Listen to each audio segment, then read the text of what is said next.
rapid pace out here early in the second. LeVert, hey, knocks it down.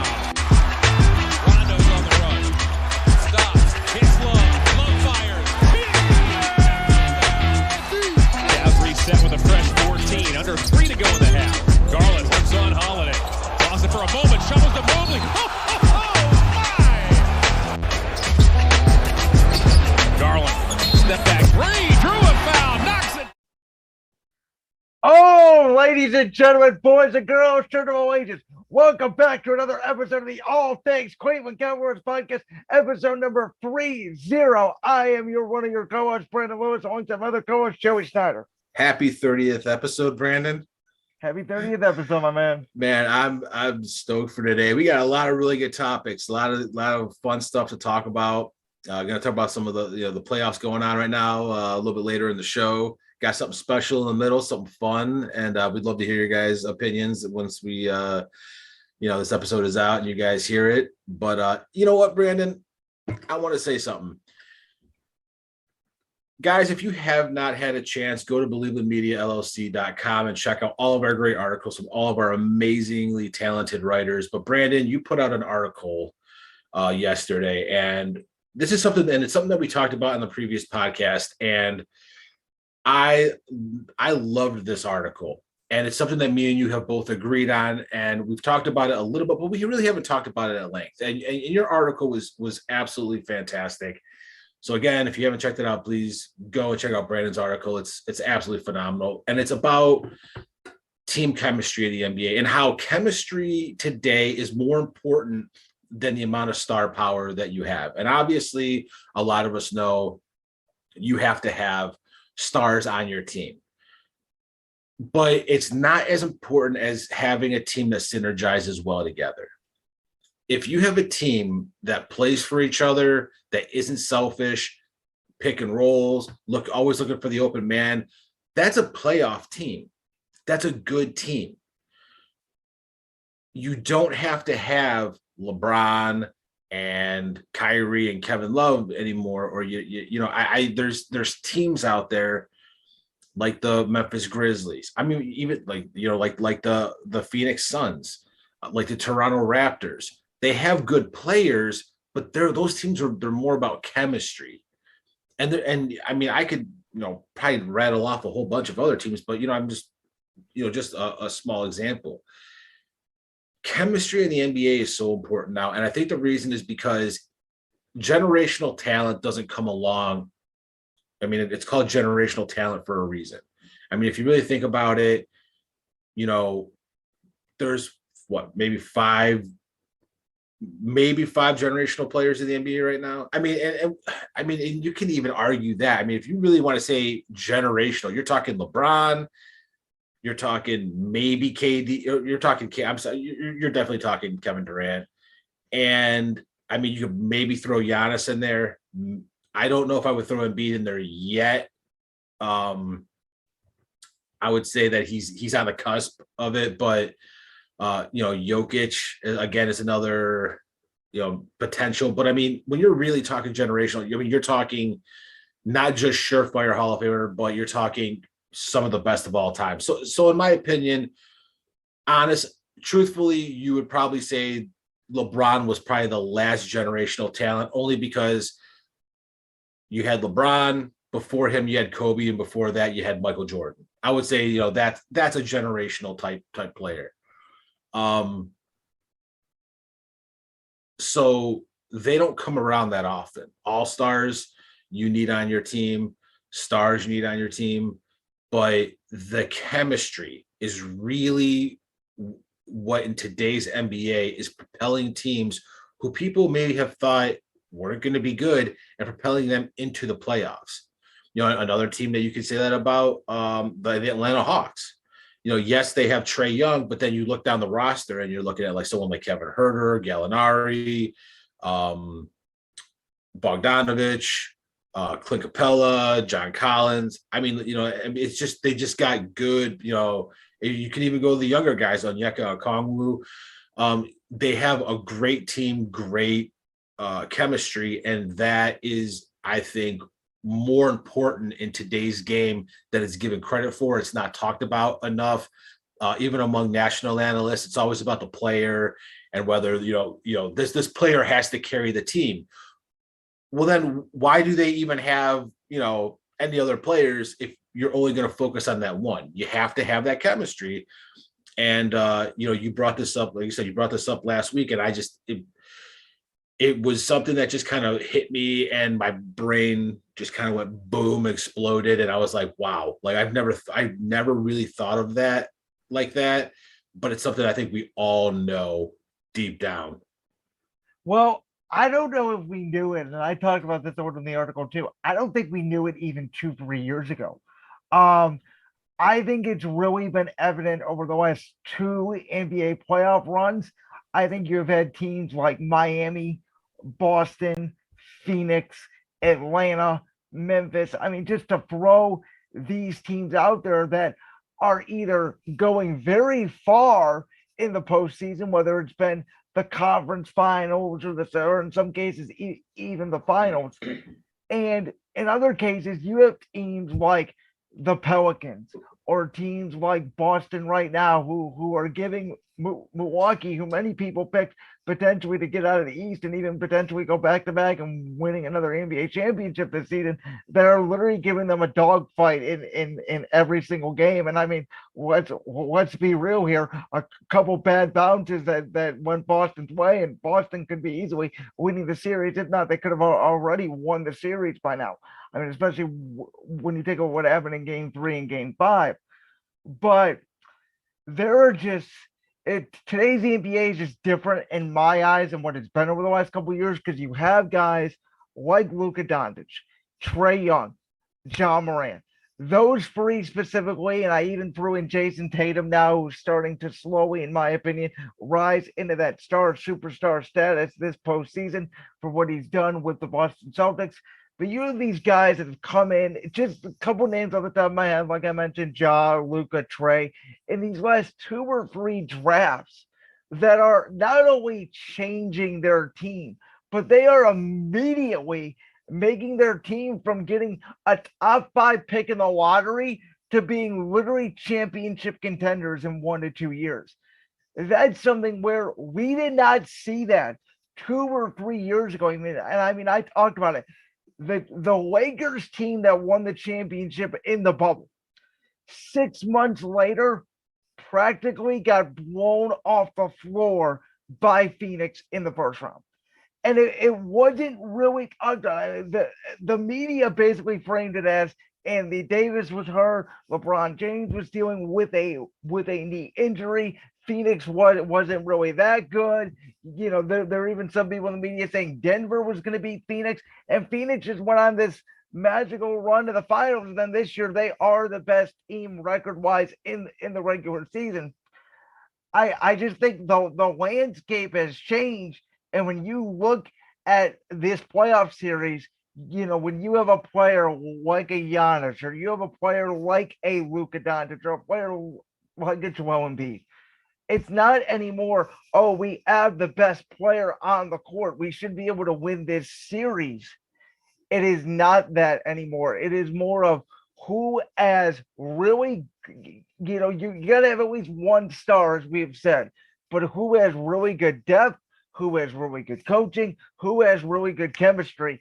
And I think right now you are seeing that in one of the most balanced NBAs, at least in my lifetime, that I have seen. Yeah, and if you really, and we're going to talk about this a little bit later as well, but I think the perfect example is last night, the Grizzlies against the Warriors. Ja Morant-less Memphis Grizzlies absolutely took Golden State to the woodshed. I mean, they beat the brakes off them. And what they win? Like, I think they won, it was like 130 to 90 something. I mean, it was, and this is without their star player. And the reason, and I've been beating my chest over this the last few podcasts, is because Memphis has great chemistry. They have a lot of really good players. I think maybe 8 players up and down that lineup who could be starters anywhere in the league. And they got 3 of them coming off the bench. So even without Ja Morant, they're still able to take a team like Golden State and beat the brakes off them and say, hey, we're not done. We're not done yet. And I mean, chemistry is everything now. And you said, even a few years ago, I think that maybe that's when we should have probably started looking at this kind of this topic, is because you could even go back to the Cavs win when they won the championship. Yeah, we had Kyrie, we had Kevin, and we had LeBron and Kyrie and Kevin. Those are our big three. But you can go to the bench. I mean, that team was deep. That was a rare team. But Golden State also had that thing. Now again, you could argue if our guys didn't get hurt, we would have won that championship in 2015. Again, who knows? But I think that you're right. That team was deep. I think that the 2015 team and the 2016 team, for that matter, that Golden State ad was deep. Obviously, we saw what happened when they got Kevin Durant. Yeah, they won the championship. That wasn't all that talent, but they weren't deep. They just had the best talent on the team. They're the best talent. They're the best talent in the league. I mean, when you add Kevin Durant to that team, I mean, you had Curry and Thompson hadn't been hurt yet. In the year, the first year that Durant joined, and so you had the two best shooters in the league on top of Draymond Green, who was still playing at like the defensive player of the year. I think he may have won it that year. I'm not 100% sure. Gobert may have won it that year. I'm not sure, but he was still playing at a high level. And then you added, arguably the second best player in the league in Kevin Durant. I mean, do you really even need a bench at that point? You could probably run just those four guys out there, and you probably still would have won a championship. But no, here's the thing though, and this is what I'm saying. If you take a look at that, I mean, Brooklyn, you could argue, is structured very similarly to the way the Cavs were structured with that LeBron, Kyrie, and Kevin Love team. You could realistically, in my opinion, argue that Kevin Durant very similar to LeBron. Obviously, I don't think Kyrie's game has decreased at all. Now, again, the difference, if you want to take, Kevin Love, Ben Simmons, whatever you may have, but also Love was not very effective in that 2016. But I mean, he did obviously make some key defensive plays, but offensively did not really contribute that much in that 2016 finals.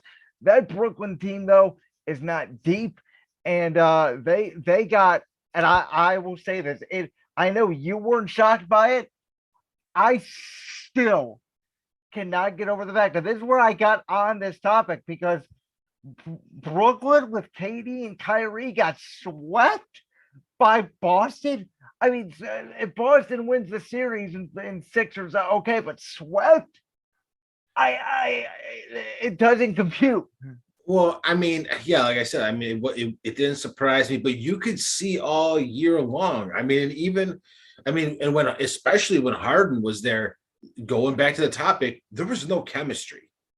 And when you don't have that chemistry now, then you're going to get swept. You're not going to win as many games as you think. You can have the most talent, but that doesn't mean that you're going to be the best team. You have to have a team that meshes, a team with chemistry. And you can look at a team like, the Heat. They brought in an aging Kyle Lowry, who has kind of been hurt, this, kind of up and down this season.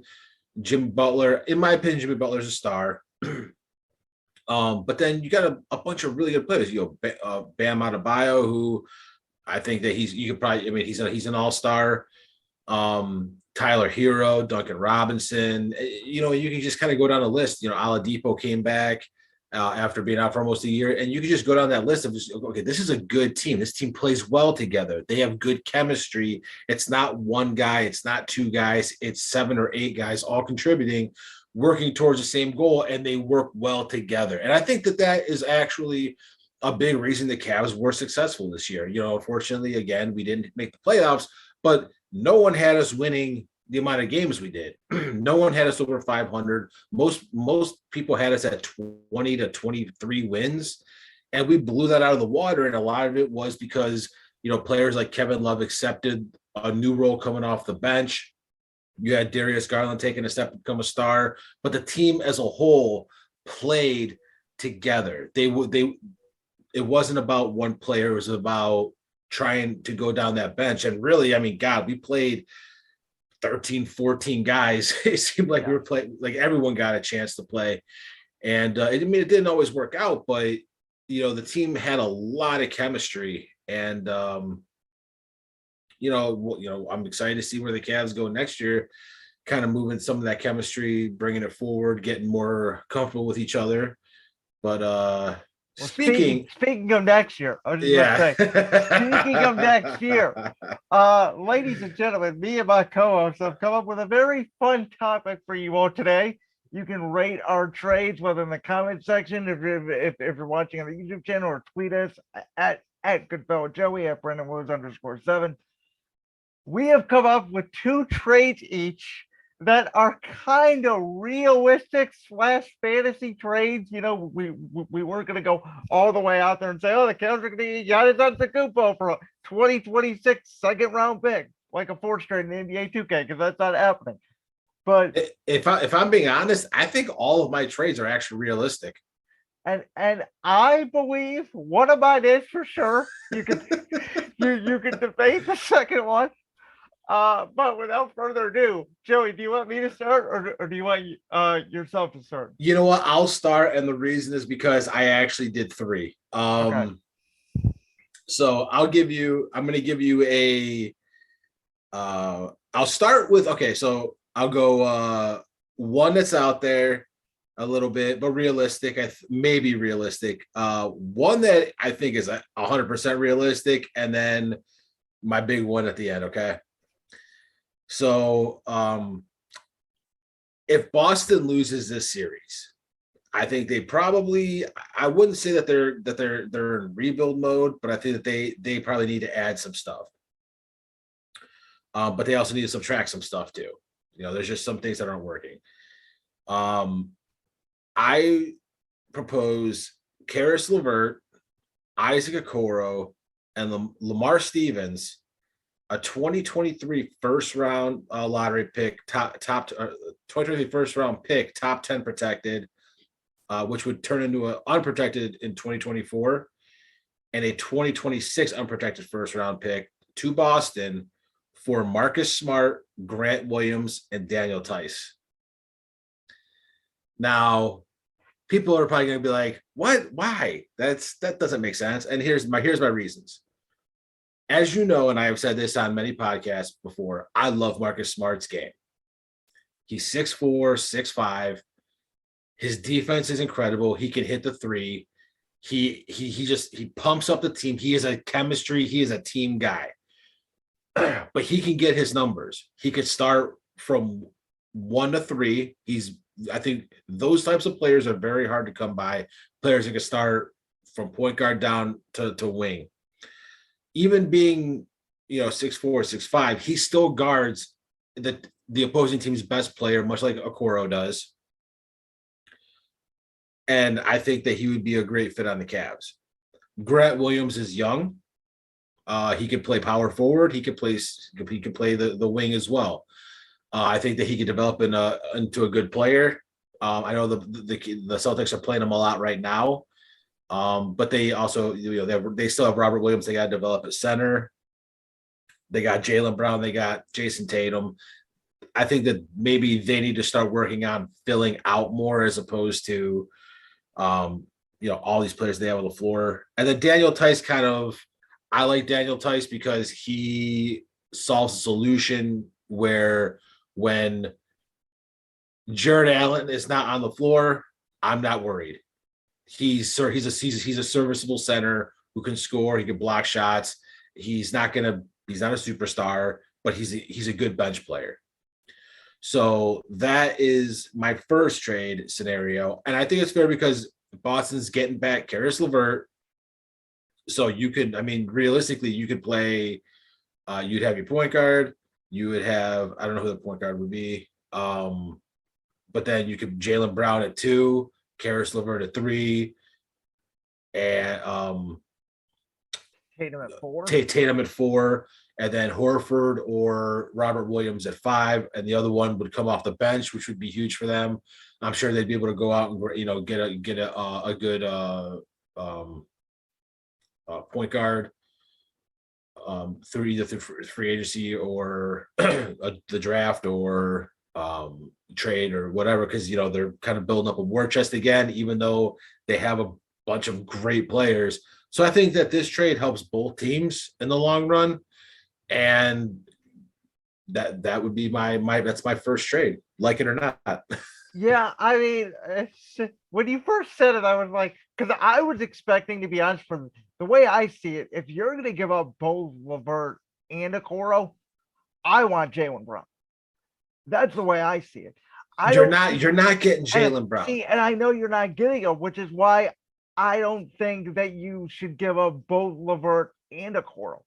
I think if you give up one of them for Smart, that's okay. But the way I basically look at it is, okay, Tice and Stevens, I can live with it.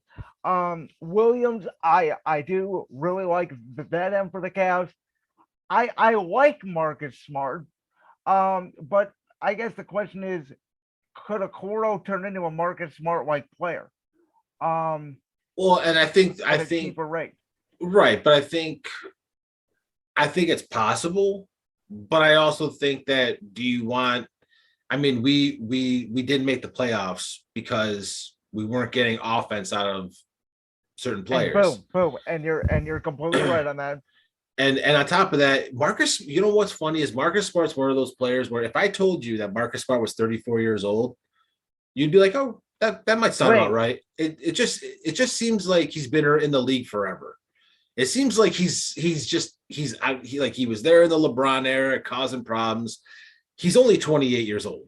If you can see, if you guys are watching on YouTube right now, you can see I'm thinking like how long because he feels like he's been around forever. I know he's only 28. He just turned 28 in March. Okay. So he's still a young player. That's why I think, like I said, like if you would have said he's in his 30s, I'd be like, yeah, that makes sense. But no, he's only 28 years old. He's got a lot of basketball left. And Marcus Smart is basically who we hope Isaac Okoro would be. But we're in a mode now where we literally missed the playoffs because we didn't have someone who could put who could score. And I agree. I agree. Again, I like the trade. I'm just not so sure giving up all of that plus 2 more first round picks. I don't know if it's worth it. Okay.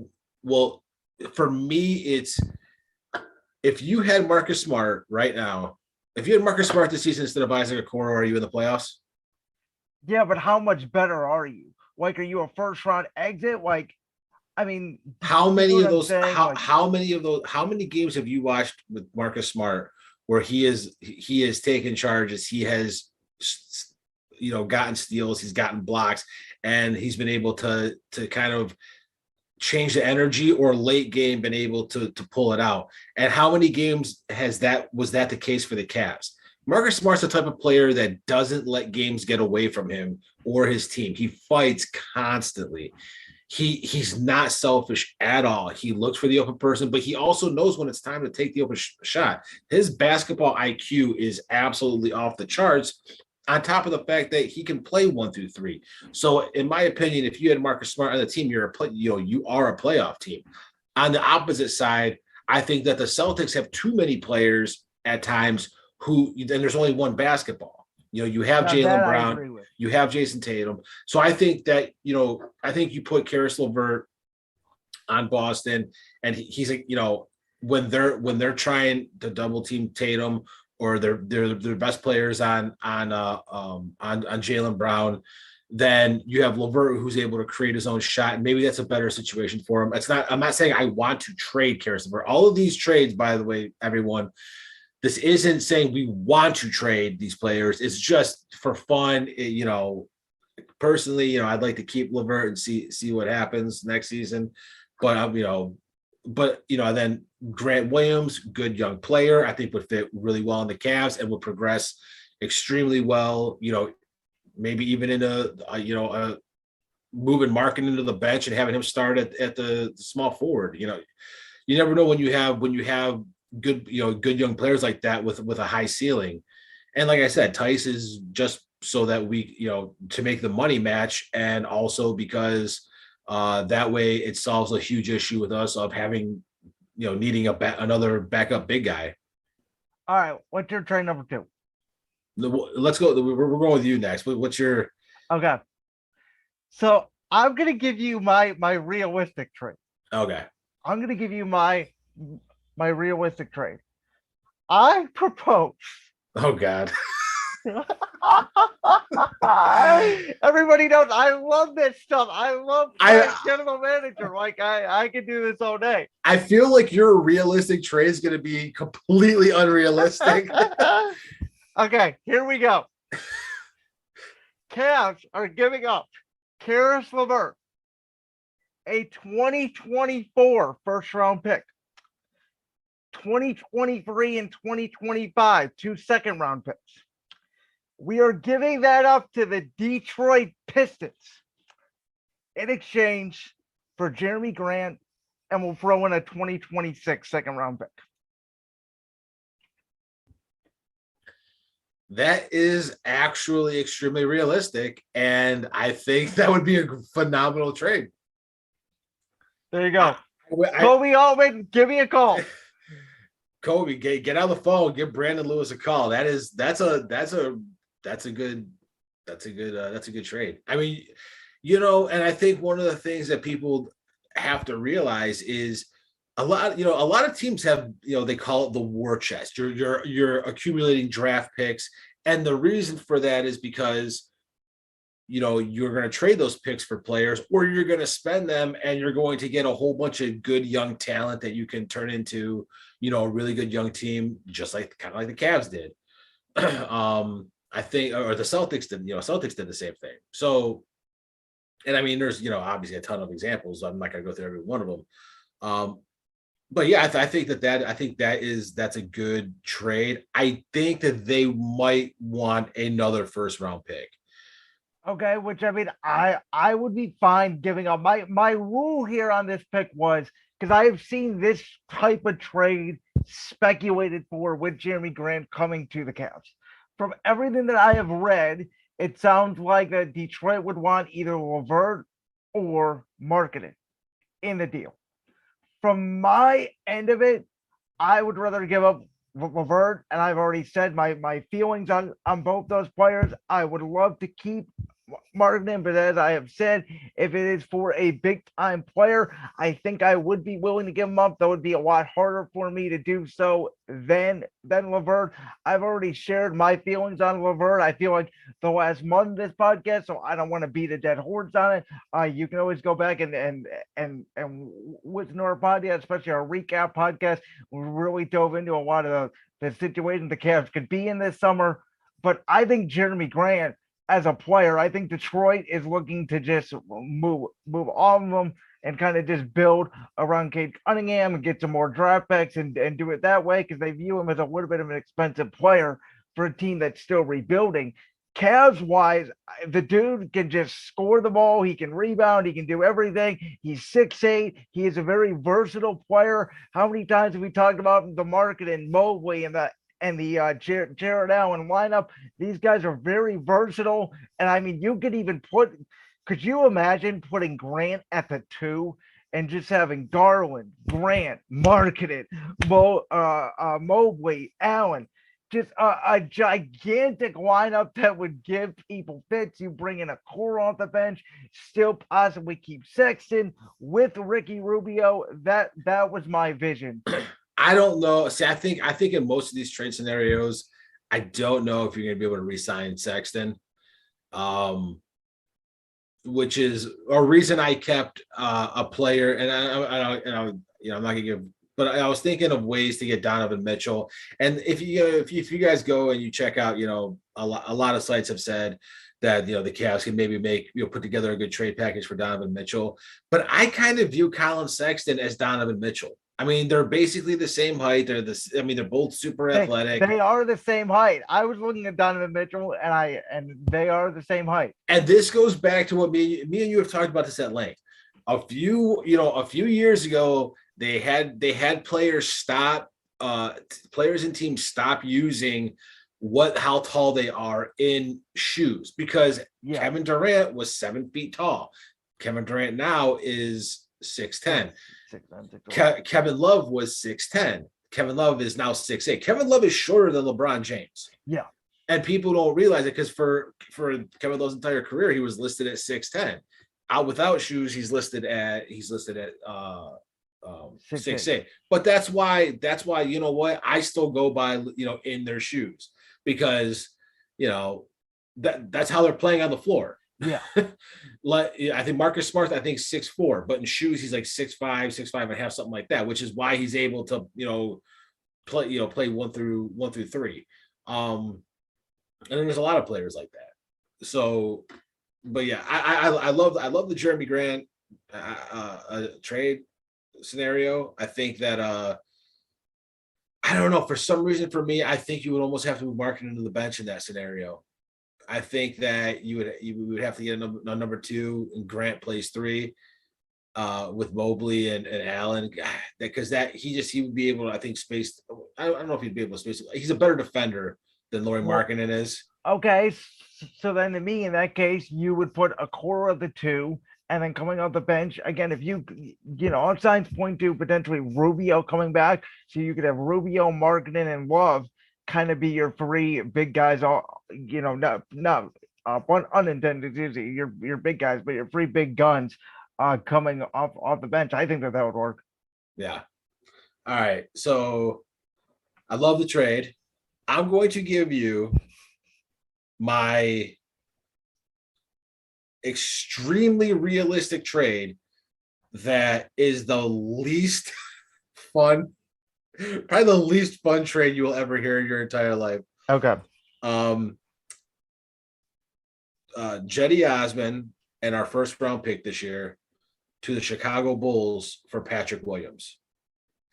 And I know that's it. That's the trade. It's not spectacular, but Patrick Williams, he's 6'7". He's only been in the league 2 years. He's young. He has such a high ceiling. Unfortunately, he was hurt most of the year this year. He could play 3. He could play 4. I think they've had him at the center at times. He can move anywhere down low. He'd be a great fit with Evan Mobley and Jared Allen, either off the bench or even potentially starting if they want to kind of give Mobley at the 3 or Patrick Williams at the 3. He could do a little bit of everything. He could stretch the floor. He's really good for a big man. I think it's a good way to get Jetty off of the roster. We don't have to worry about that first round pick and hoping it's going to turn into someone good, because we're getting a really good young player who still has an extremely high ceiling. So I think realistically, I'm fine with that. That's a really good trade. And I think that he would be another great chemistry guy with the Cavs as well. Yeah, no, I'm fine with that. I don't even know if there's that much of a discussion. I think that's, I think it's fair for both sides. Chicago gets another first round pick. They can add to their core. We'll see what they do. They got some decisions to make on Zach LaVine, who sounds like he doesn't want to be there anymore. So they may be looking to get an additional first round pick and retool. So I can totally see that. All right, now I'm going to go again, because I know your last one's going to be something absolutely off the wall. I just broke out LOL, but go ahead. So I'm going to give you. So I have Kevin Love, who I really don't want to get rid of, because he's just such a good dude. Isaac Okoro, all unprotected, a 2024, 2026, and 2028 first round pick, all unprotected. And if they want to throw in some second rounders too, have at it. to the Washington Wizards for Bradley Beal and Rui Hachimura. Okay. For me, that is the ultimate. You're getting one of the best shooting guards in the league. He has been trying to run that team pretty much by himself. He got some help this year. They got a little bit younger. They got Porzingis. They got Kyle Kuzma. Kuzma had a great year. And I think did they get Montrezl Harrell or did they trade him? No, they had him. They traded him to Charlotte at the trade deadline. That's right. Okay.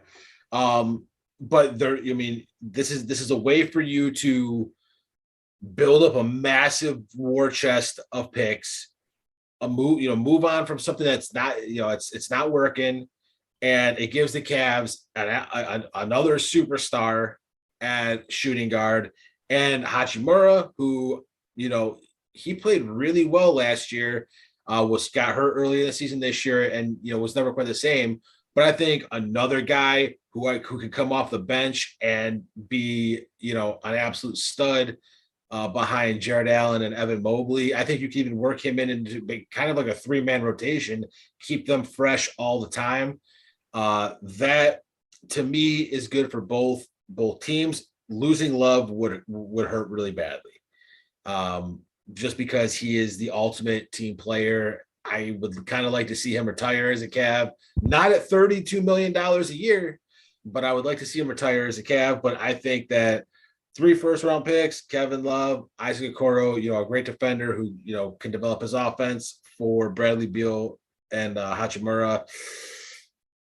That would be so hard to say no to. Can you imagine Garland, Beal, Mobley, and Jared Allen on the floor together? Can I imagine that me and you were thinking the exact same thing? Because Bradley Beal was my other player that I was targeting. Oh no! Washington. I thought you were going to go for like Doncic or someone. No. So Washington. Kobe Altman is out sick today at the office. Okay. The co-host of the All Things Cleveland Cavaliers podcast have been testing the assistant general managers on the day of the team. Joey has called you with one trade scenario. I'm going to call you with the other, which is a completely different trade scenario, by the way. So we're going to see which one you like better. Here we go. I want Bradley Beal from you, Washington. In exchange. Now, this is where I'm laughing because I don't even know if this is legal. Probably not. This is where we will sign Colin Sexton and trade him to you in a sign and trade. So you will get Colin Sexton in this deal. You will also get Karis LeVert in this deal. You will get Jetty Osman in this deal. Okay. I will throw in our number 14 pick this year's draft and next year's first round pick. Ooh. For Bradley Beal. With that, we keep marketing, and your starting lineup would be Garland, Beal, Marketing, Mobley, Allen. I mean, that's still my starting lineup. No, but you would trade Marketing, right? No. Didn't you trade Marketing? Nope. I traded Love, Okoro, and 3 unprotected first round picks. Okay. With mine, I keep Okoro, bring him off the bench. Basically, you're keeping LeVert though. Correct? I'm keeping LeVert and Marketing, yeah. Okay. So basically I give up Sexton pretty much, and you're giving up Love. But you also can't forget that's under the assumption that Sexton would be okay with a sign and trade. Well, basically, here's the thing. He's a restricted free agent, so we could technically do whatever we could sign him and trade him again. Yeah, but we would have to match whatever offer he got. Right, but you could still match it, and then depending on the salary numbers, you can work out that number. Maybe we don't have to give him as much because maybe Sexton gets a bigger deal. Maybe we'd have to give him more because maybe he gets a lesser deal. Right now, I think I saw his cap is like $7 million, something like that. Yeah, I like the trade. I think both trades work in just different ways. I think the main thing is getting Beal here. I'm giving up more picks to add to the Warriors war chest. You're giving up more players to try and see if they can't somehow compete in some sort of way.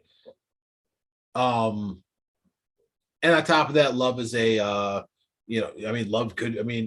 they could buy out Love and just get the money and try to sign some free agents. So because of Love's money, like Love and Beal pretty much make the same salary is the thing. So right.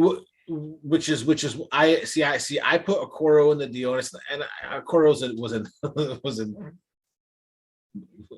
I had him, I think, at some point in every deal. It's not that I don't like Isaac Okoro. I think he could be a phenomenal player. It's just if you're trying to go out and you're trying to get someone, I think that he needs to be part of it because his defense is so good, which would be missed on the Cavs, but his offense was atrocious. And I think that there's a lot of times that it was something we needed and we didn't have. And I think you could probably attribute that to a couple of losses. I'm not going to put that on I'm not going to put a lot of losses on Isaac Okoro, but I think there's a couple in there where he played 35 minutes and had like 4 points.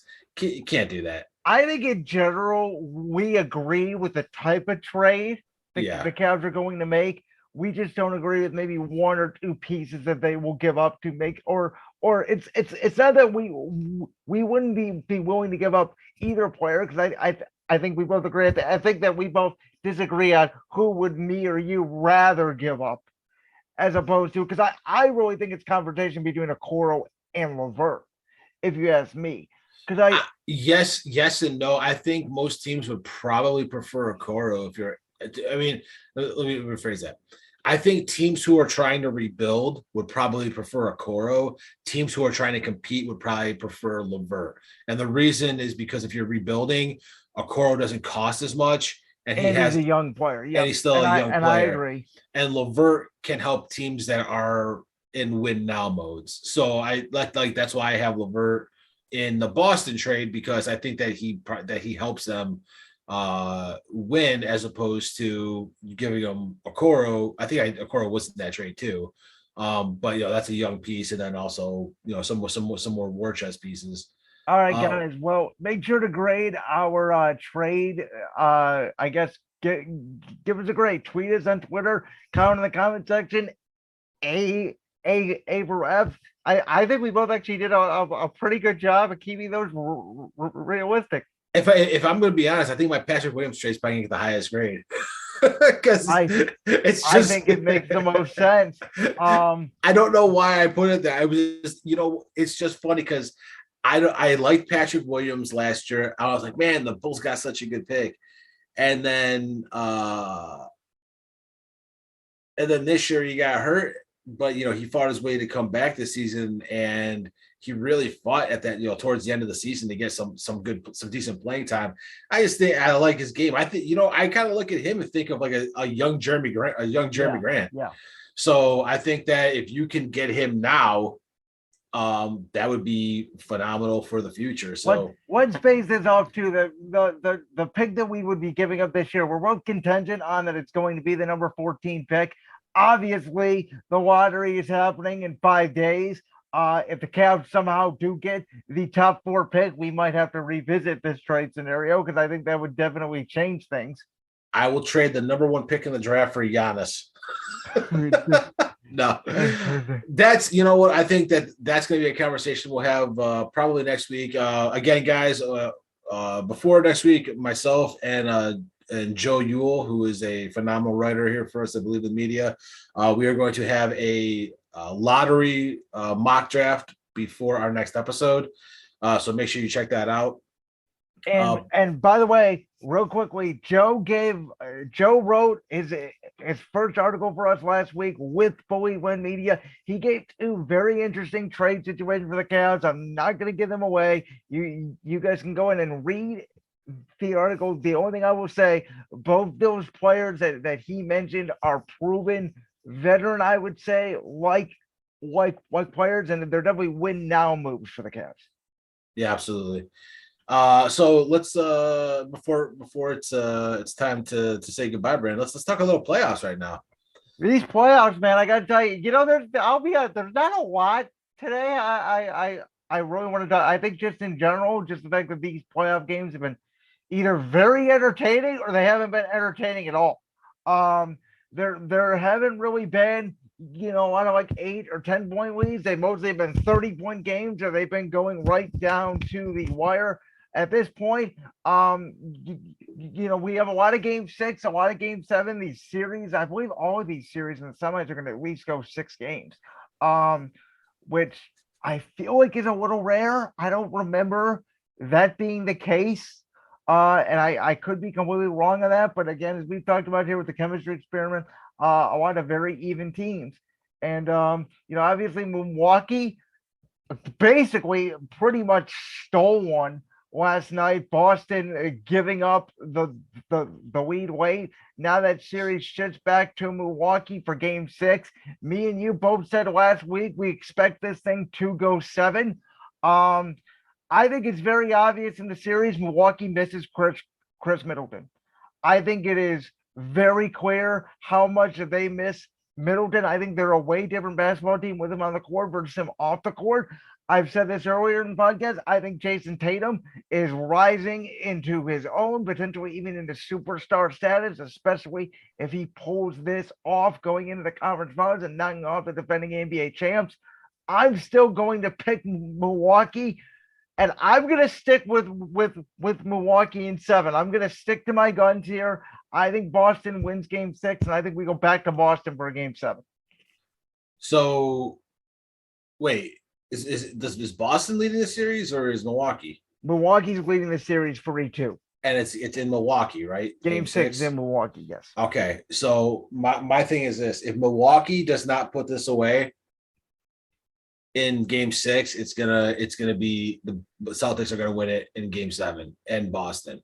I think that you're going into one of the top 5 arenas in the TD Garden. That place is going to be absolutely rocking in a game 7. I think that Giannis needs to play absolutely out of his mind. I think that you need all your role. Drew Holiday won that game for him last night, at the end. I think Drew Holiday needs to have a phenomenal game.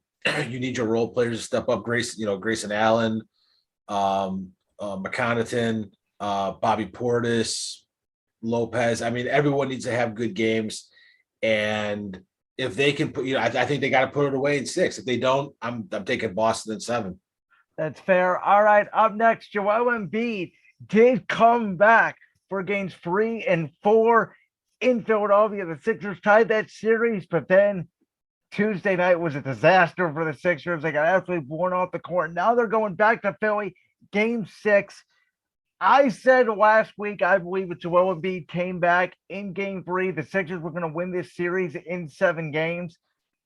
Look, Doc Rivers is notorious for choking playoff series.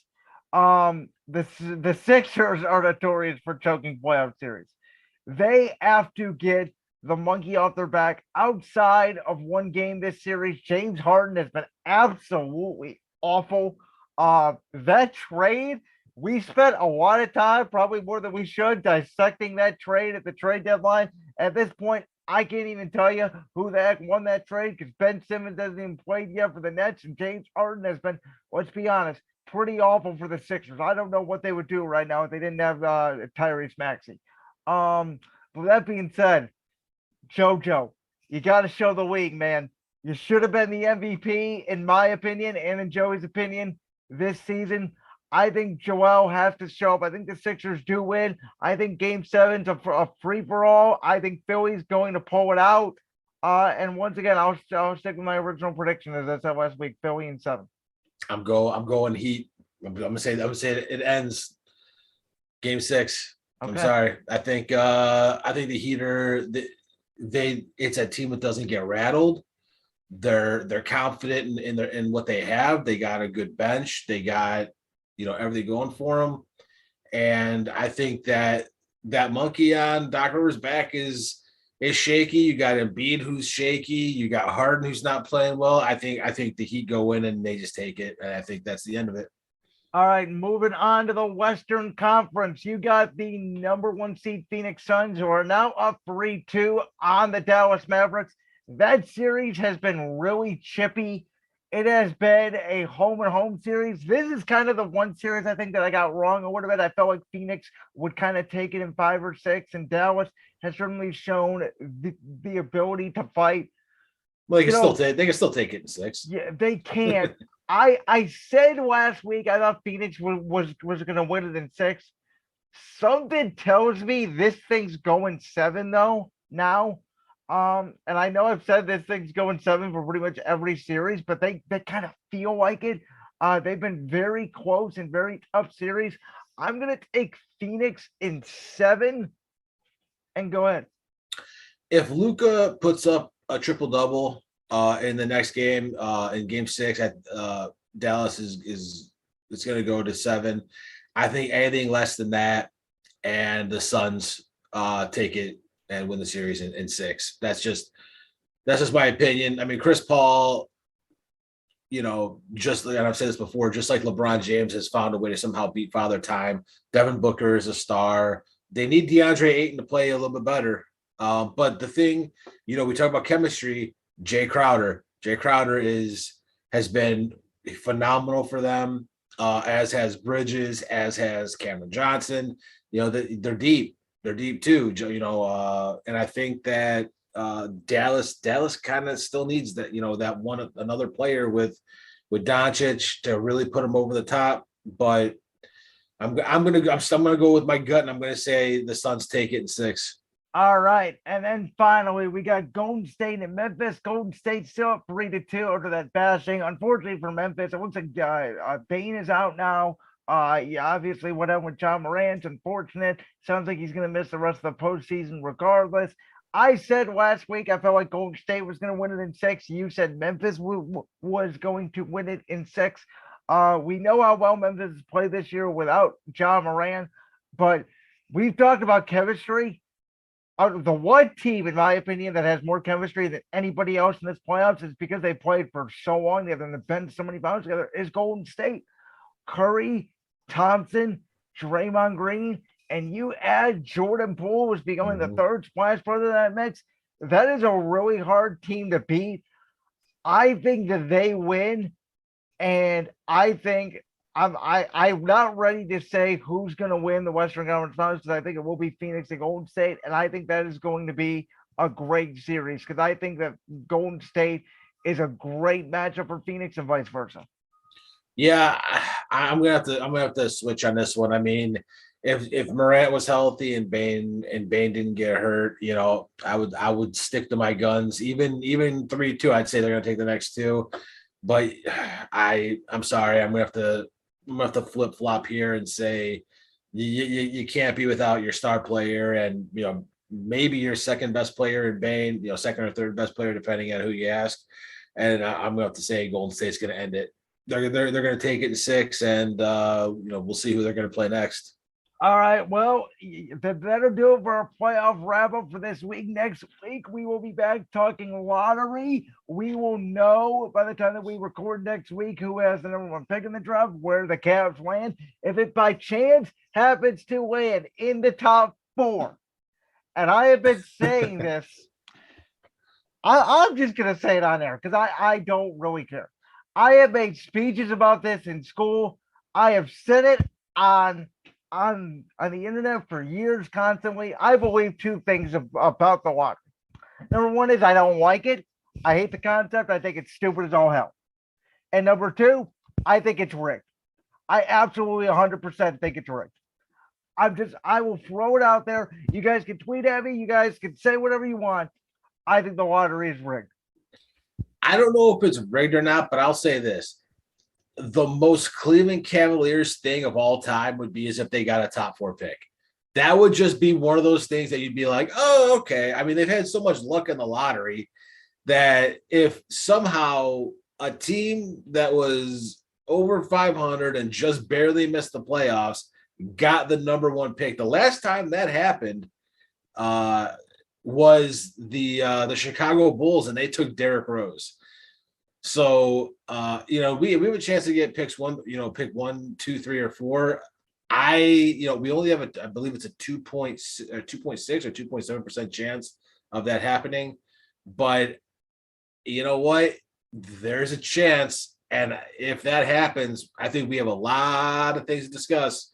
If we pull out a top 4 pick, personally myself, there is a player who I have my eye on, who I think is a perfect fit for the Cleveland Cavaliers, and I think that he will be there at 14. I kind of hope that we stay at 14.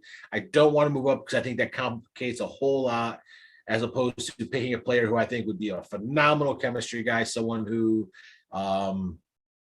would add a lot to this team's depth and could even potentially be a starter down the road. So we'll talk about that next week. But if they get a top 4 pick, I'm gonna be 100%. I would not be shocked whatsoever. Odds are not in our favor, but I know we'll have a lot to talk about next week if it happens. I just find it hilarious that millions of people sit and watch their TVs hoping for ping pong balls. The concept of that to me is hilarious. That's not the here nor there. Once again, thank you guys so much for listening to the All Things Cowboys podcast. We've had so many things going on with Believe When Media recently. There's so many things going on in sports right now, from the Cleveland Guardians to the Cleveland Browns to professional wrestling to everything in between. Make sure you check out all the podcasts, whether it's Power Driver Podcast, Mic Drop Podcast, Guardians of the COE, Future Guardians of the COE, Den of the Dogs, as well as all of our written content. We also do have a new kind of, I guess you would call them a sponsor. You can go to rogueenergy.com, use the code BelieveWinMedia for 10% off if you are big on energy drinks. Make sure to grab that Rogue Energy. And that's it. Joey, do you got anything else to add? Yeah, just make sure use the code BelieveWinMedia, get 10% off your purchase. Get some energy so you can let people know one thing. And hey, Brandon, I just want to let you know I'm stealing it this week. Let them know.